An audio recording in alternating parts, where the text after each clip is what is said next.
Good morning dear friends, welcome back to your channel small dear sir. दोस्तों, आज हम आप सभी के समक्ष बात करेंगे अंतर्राष्ट्रीय संगठन के बारे में।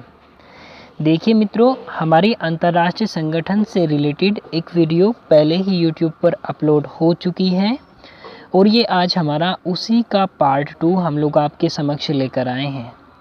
देखिए, हमारी आपसे निवेदन भी है कि यदि आपने अभी तक पार्ट फर्स्ट नहीं देखा है तो प्लीज़ उस पार्ट फर्स्ट को कंप्लीट देखिएगा, क्योंकि हमने पार्ट फर्स्ट के अंदर ही जो अंतर्राष्ट्रीय संगठन है और पार्ट 2 जो हम लेकर आ रहे हैं इसके कीवर्ड्स को वहाँ पे मेंशन किया है, जिससे आसानी से आपको पार्ट सेकंड समझने में दिक्कत नहीं आएगी। ठीक है, तो मित्रों, आज की अगर हम वीडियो की बात करें तो आज हम अंतर्राष्ट्रीय संगठन इंटरनेशनल ऑर्गेनाइजेशन का पार्ट 2 जिसमें हम आज ब्रिक के बारे में जानेंगे। देखिए, ब्रिक एक अंतर्राष्ट्रीय संगठन है जिसका प्रमुख उद्देश्य सामाजिक, आर्थिक, क्षेत्रीय अथवा सैन्य सहयोग है। ये कुछ देशों का एक प्रमुख संगठन है जिसमें ये देश समय समय पर एक दूसरे की सैन्य तरीके से या आर्थिक तरीके से या मित्रों सामाजिक तरीके से या क्षेत्रीय सहयोग, आपसी व्यापार के मामले में एक दूसरे की मदद करते हैं। इस उद्देश्य से ब्रिक की स्थापना की गई थी। देखिए, इसकी स्थापना का हम जो विचार प्रारंभ से मानते हैं, कहीं ना कहीं 2001 के आसपास इसका विचार प्रारंभ हो जाता है, लेकिन इसकी पहली बैठक जो व्यवस्थित बैठक है 16 जून 2009 ईस्वी को होती है और 2009 ईस्वी में 4 प्रमुख देश जिसमें BRIC मतलब B for Brazil and R for Russia और I for India and C for China, ये 4 प्रमुख कंट्री मित्रों मिल करके ब्रिक की स्थापना करते हैं 16 जून 2009 ईस्वी में। इसीलिए मित्रों इसी समय हम ब्रिक का पहला शिखर सम्मेलन भी मानते हैं। देखिए, और ये प्रथम बार जब ब्रिक की स्थापना हुई थी तो यह रूस में हुआ था।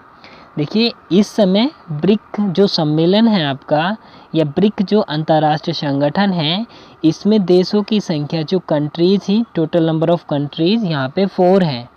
लेकिन अगले ही साल मित्रों 2010 में इसमें एक कंट्री और इंक्लूड हो जाती है जिसको हम साउथ अफ्रीका के नाम से जानते हैं। इसके नाम से साउथ अफ्रीका के नाम से। और ये जो इसमें जुड़ता है 24 दिसंबर सन 2010 को जुड़ता है। कॉम्पिटिटिव एग्ज़ाम और आपका एकेडमिक एग्ज़ाम के हिसाब से बहुत ज़्यादा इम्पोर्टेंट है कि साउथ अफ्रीका ब्रिक में कब जुड़ता है, तो 24 दिसंबर 2010 ईस्वी को जुड़ता है। मित्रों, साउथ अफ्रीका के इसमें जुड़ने के बाद इसका नाम ब्रिक्स हो जाता है, BRICS। अब ब्रिक में 4 सदस्य नहीं हैं, अब यहाँ पर 5 सदस्य हो जाते हैं। इसमें ब्राज़ील, रूस, इंडिया, चाइना और साउथ अफ्रीका और जुड़ जाता है, इसलिए इसका नाम अब ब्रिक्स हो जाता है। अगर मैं इसकी राजधानी की आप लोगों से बात करूं तो इसकी आर्थिक राजधानी जो चीन की आर्थिक राजधानी आप लोग जानते हैं संघाई, वहाँ पर इसका मुख्यालय माना गया है और इसका मुख्यालय वहीं पर स्थित है। मित्रों, अगर मैं आप लोगों से बात करूं कि 2015 के अनुसार इसमें कितनी पॉपुलेशन है, मतलब जो ब्रिक्स आपका सम्मेलन है इसकी पॉपुलेशन की बात की जाए तो अकॉर्डिंग टू डेटा 2015 मेरे पास जो डेटा है उसके अकॉर्डिंग 41% पूरी दुनिया की लगभग 41% जो पॉपुलेशन है वो ब्रिक के अंदर आती है। ठीक है, अगर मैं कुल जीडीपी की बात करूं कि कुल दुनिया का कितना जीडीपी है इसका, तो जीडीपी मतलब ग्रॉस डोमेस्टिक प्रोडक्शन। ठीक है, तो इसका 42% के समथिंग हम देखते हैं क्या जीडीपी नहीं, वो 41 से 42% तो पॉपुलेशन हो गया और कुल जीडीपी समथिंग इतनी ही रही होगी। देखिए, इसका पहला शिखर सम्मेलन बहुत इम्पोर्टेंट है, जो 2009 में 16 जून को जब इसकी स्थापना हुई थी तो रशिया में हुआ था। और मित्रों, इसका हाल ही में 2020 में 12वां सम्मेलन हुआ है। कौन सा? 12वां। तो 12वां सम्मेलन जो हुआ है वह भी रूस में हुआ है। कहाँ पे हुआ है? रूस में। देखिए, पहले इसमें ये होता था कि सम्मेलन में जो कहाँ होना है उस पर डिपेंड करता था कि इस बार रूस में होगा या कहीं पे, लेकिन इस बार अब ऐसा नहीं है। प्रेजेंट में ये कंडीशन है इसके नाम के अकॉर्डिंग, BRICS।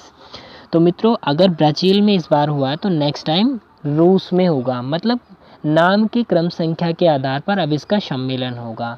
तो 11वां शिखर सम्मेलन इसका ब्राज़ील में हुआ था और हाल ही में 2020 में इसका 12वां हुआ है।